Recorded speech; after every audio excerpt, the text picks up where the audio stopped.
Hi, and welcome to this special presentation of suicide safety. I'm Rodney from Bloke Support, and I'm really glad you're watching. In this presentation, we're going to look at how to protect your family from suicide. So there's going to be lots of information coming at you, so if you want to take a minute to grab a pen and paper so you can make some notes, that's perfectly fine. Also too, if you need to pause this presentation or rewind or anything like that to take down some notes, things of that nature, feel free to do so. So if you're ready, we'll get started. So first of all, who am I? My name is Rodney, like I said, and I am with Bloke Support. I am a qualified counsellor and I'm registered with the ACA, or the Australian Counsellors Association. So you can go on there and check me out if you want to. But I started working at Lifeline in 2009. I currently still work at Lifeline as a telephone crisis supporter, but also as a supervisor there as well. I've worked as a mental health support worker for over 2 years, and I started Bloke Support back in 2011. And between these three roles, I have literally spoken with hundreds of people with a variety of different issues. So people who are just feeling a bit lonely and need to talk. I've worked with people who have relationship issues, with drug and alcohol issues. I've worked with people who have acute mental illnesses such as schizophrenia and bipolar, and I've also worked with people who are feeling suicidal, even people who have been at the edge, literally standing on the train platform about to jump. I have worked with pretty much everyone, just about every single type of issue, and particularly suicide as well. So what we're going to cover in this presentation, well, first of all, we're going to look at why do people suicide? What are the reasons why they do that? We're going to have a look at suicide by numbers so we can see just how big a problem it is. We're going to look at who suicides, who are the people that do it and that think about it, and who is at risk. We're going to show you what to look out for so that way you can notice the warning signs. I'll teach you the 4 steps you need to take to protect your family from suicide if you do determine they are at risk, and then we'll also look at where to get additional help. But before we do, I just want to throw a couple of statements at you, and I just want you to have a think about them and see if you agree with these statements. So, who agrees with this statement? People who suicide are cowards trying to find an easy way out. Take a minute. Is this a statement that you agree with? Do you believe this, or do you disagree? Do you not believe this is true? Alright, this statement is actually, it's a myth out there. The truth is, people who suicide have to overcome the most basic instinct, and that is survival. They often have to think about it and psych themselves up in order to be able to do it, and quite often there is a number of attempts before they actually complete suicide.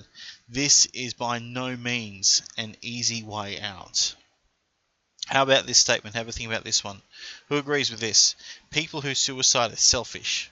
They don't think about anyone else but themselves. Maybe you've caught yourself saying this to people in the past.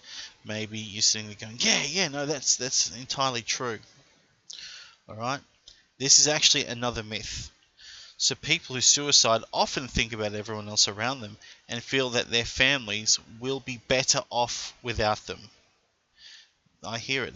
I ask them about, you have a family, how do you think they might take it? They go, yeah, they'll be upset for a little bit, but they'll get over it. In the long run, they're going to be better off without me. So they've thought about this, they've thought about their family, and they've still come to this decision.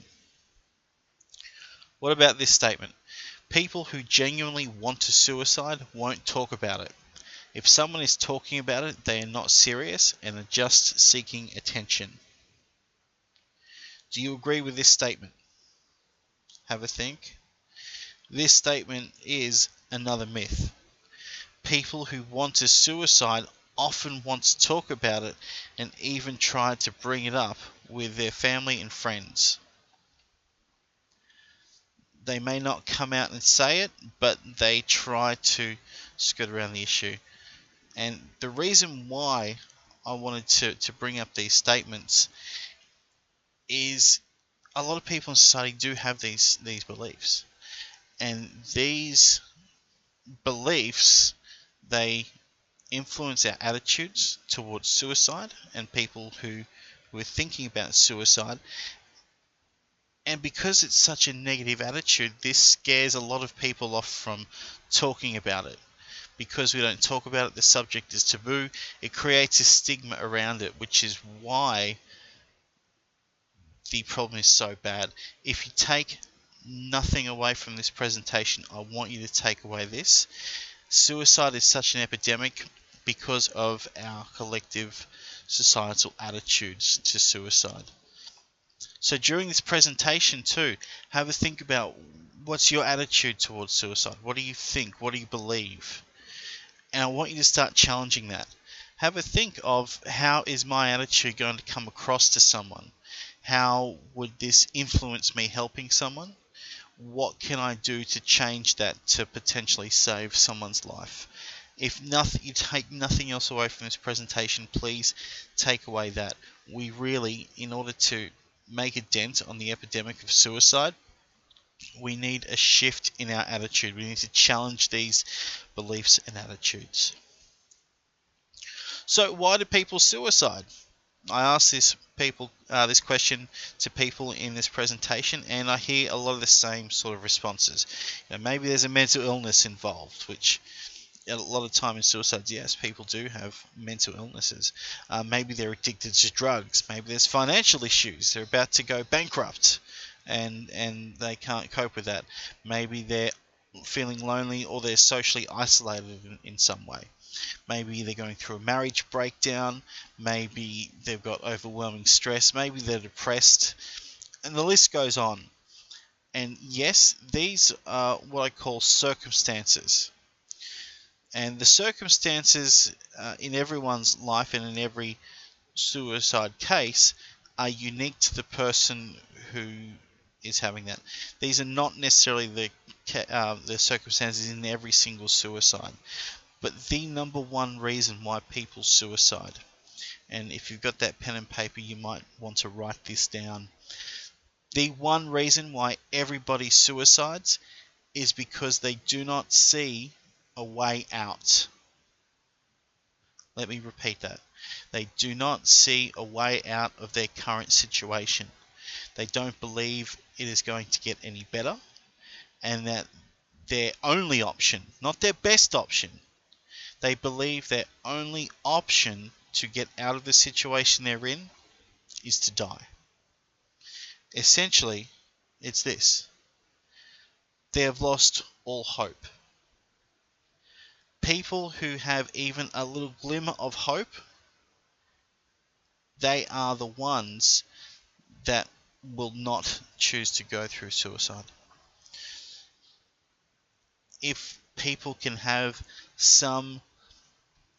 even a small, slight glimmer that there is something better they can do, that there is another option,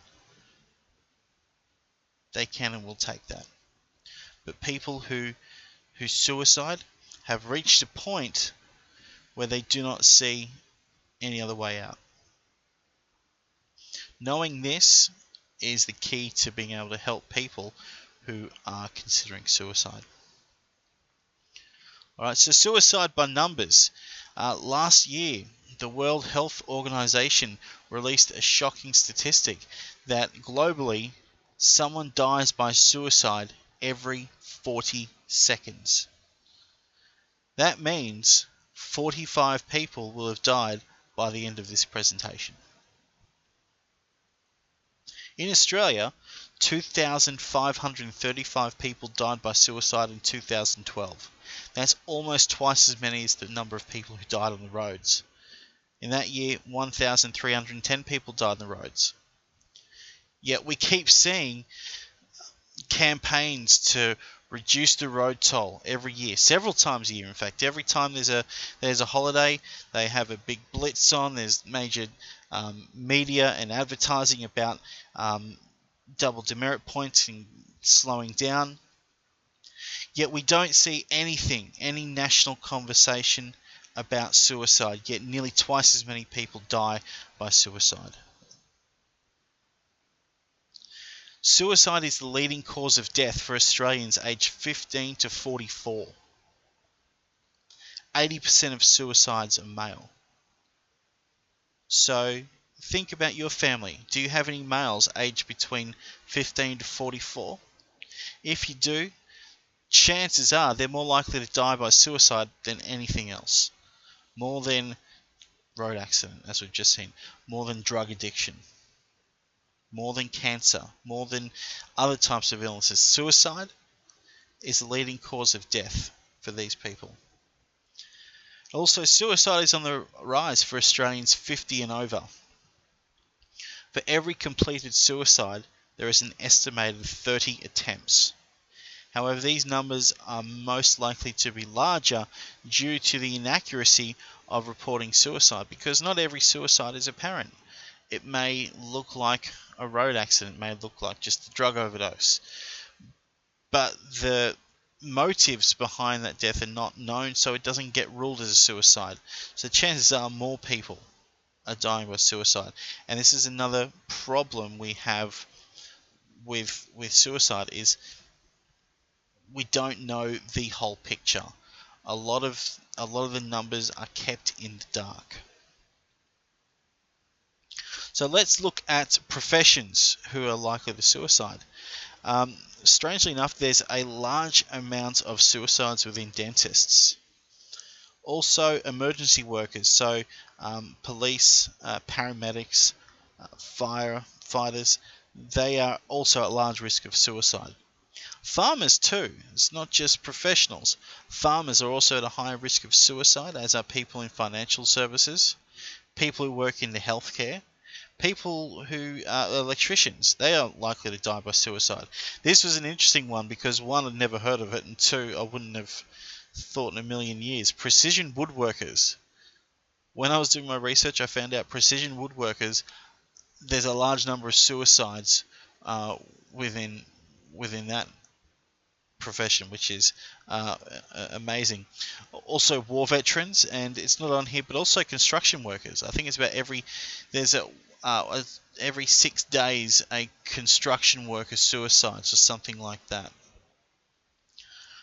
But also too, you may recognise some of these people. These are some celebrities who have died by suicide. So down at the bottom there, we've got Kurt Cobain, who was the lead singer of Nirvana. Highly popular at the time, very rich, famous, was the voice of a generation, found dead from a self-inflicted gunshot wound in 1994. Next to him, we've got Michael Hutchence, who was the lead singer of INXS, who was found in a hotel room in 1997, died by suicide. Above him, we've got Charlotte Dawson, who was a TV host and former model, also died by suicide. Next to her, Alexander McQueen was a fashion designer who suicided in 2014, and of course on the end there, most recently, Robin Williams, famous actor, comedian, Oscar winner, adored by millions, suicide in 2014, and his suicide actually touched a lot of people, and for a short amount of time, a couple of weeks, everybody was talking about suicide at the time because of him, so highly influential. Basically, the point of all this, it doesn't matter what you do. It doesn't matter if you're educated or not, if you're a professional or if you're a blue-collar worker, if you're in a good or bad socioeconomic situation, if you're rich, if you're famous, if you're not. You are at risk of suicide. Who is at risk of suicide? Everybody. Don't ever think, oh, well, they wouldn't do it because they do this, or because they're rich, or because everyone loves them, or they're incredibly popular, that they won't suicide. So what to look out for? There's certain emotional changes you can watch out for that may indicate that there's something wrong. So emotionally withdrawing is quite common. Also, people who are sort of prone to irritability if they're unhappy, or if they have sudden mood changes. If they start uncontrollably crying, especially for no apparent reason, or if they're expressing feelings of guilt, of worthlessness, of sadness or anger, things like that, or if they're constantly anxious or worried, or if there's a lot of tension there. These are some emotional changes that can indicate that there is something wrong. Also, too, certain cognitive changes. So maybe they're having trouble focusing or concentrating or just paying attention. Maybe they're being self-critical, or they're blaming themselves. Maybe they have a really negative attitude, or just a really negative view of the world. If nothing seems to be right and nothing seems to be good. Or also if they're having dark thoughts, so ideations or fantasies either of suicide or homicide or things like that. And you can find these out particularly in creative works, maybe drawings, paintings, writing, music, particularly if you've got younger people, so teenagers and that in the house, and they're into a lot of this creative stuff. Noticing some dark themes come out in these things can also be another indicator of something being wrong. So we've got also some behavioural changes. So maybe there's a decreased participation in life or even activities that they used to enjoy. Maybe absenteeism or being constantly late is on the rise.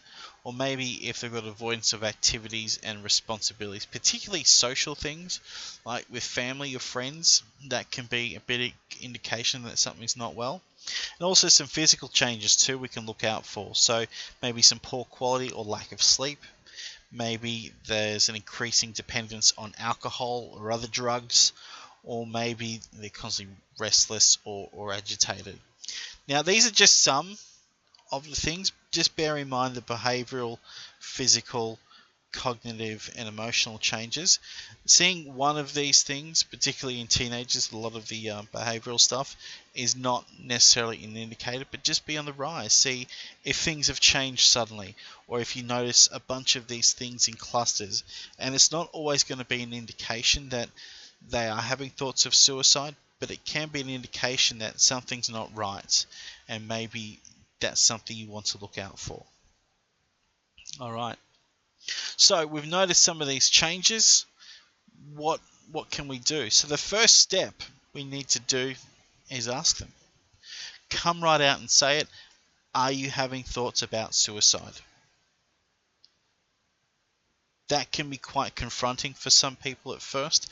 Maybe you need to practice it. I know the first time I started working at Lifeline, and I had to practice and get used and ask the question the same amount of time before I could be comfortable in saying it. Now I could say it to everyone.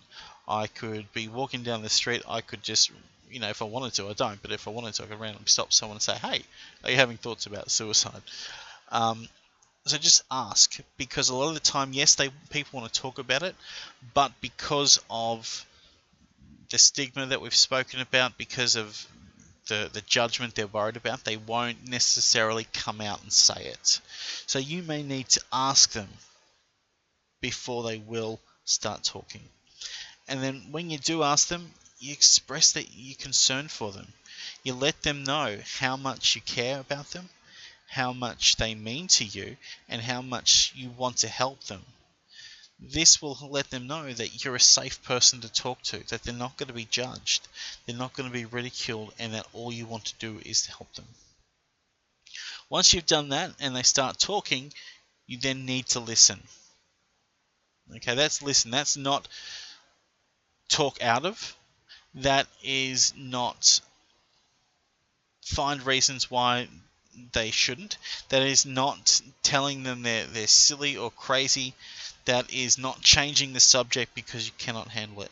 That is just listen to what they have to say without judgment. Do not, don't let them know that it's a first world problem or that it's not that big a deal, because to them it is.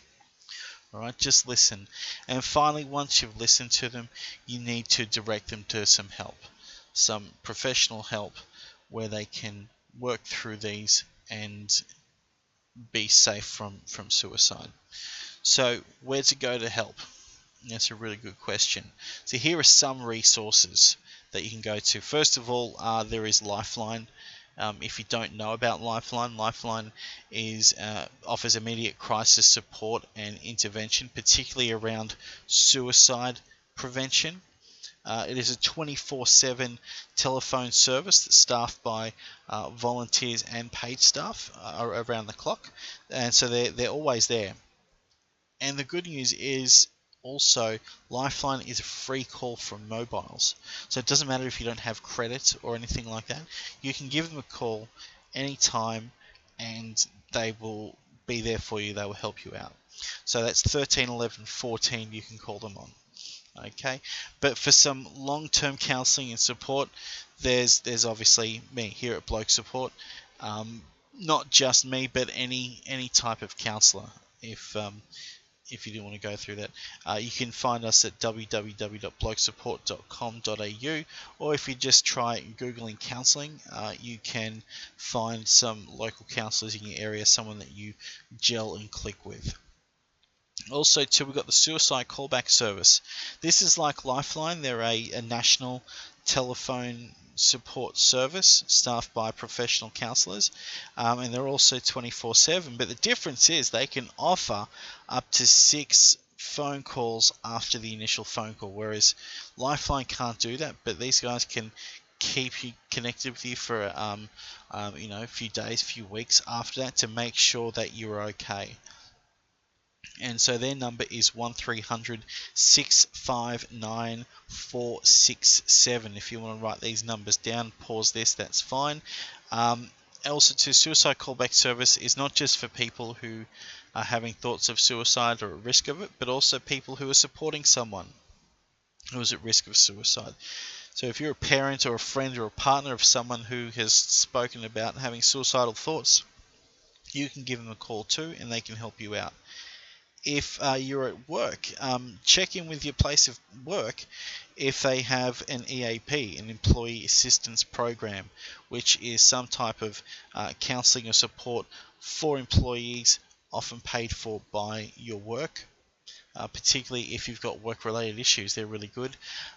Also, another great resource to go to is your local GP, because they can provide referrals for psychologists and for other professional help, but also they're more likely to know what's in your local area, the counsellors, support groups, that sort of thing in your local area. So go have a chat to your local GP too. This is just a small amount of resources available. There is heaps around the place, all going to be different depending on where you are, what your situation is. You may want to look at support groups. Support groups are great because you get to connect with a whole bunch of people who are going through the same stuff as you, and it's all linked by issue. So if you've got particular mental illness such as depression or something, there's some depression support groups. If if your situation is you're a new parent, or whatever your situation is, there's a support group out there.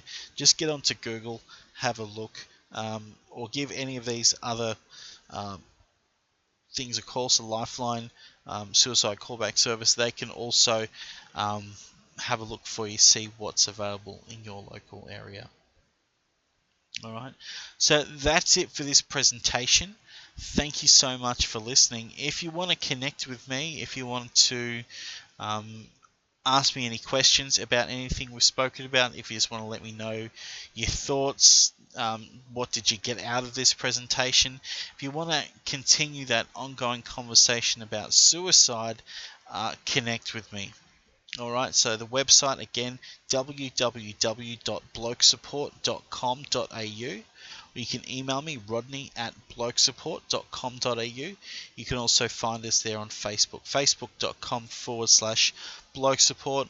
Thanks again for listening. I hope that this has been useful for you. I hope you've got something out of it, and I hope that you can first of all, start to challenge maybe some of those beliefs you have. I hope this will encourage you to start having that ongoing conversation about suicide, and I hope you now feel a little more confident and a little more relaxed around what to do should any of your family or friends be at risk of suicide.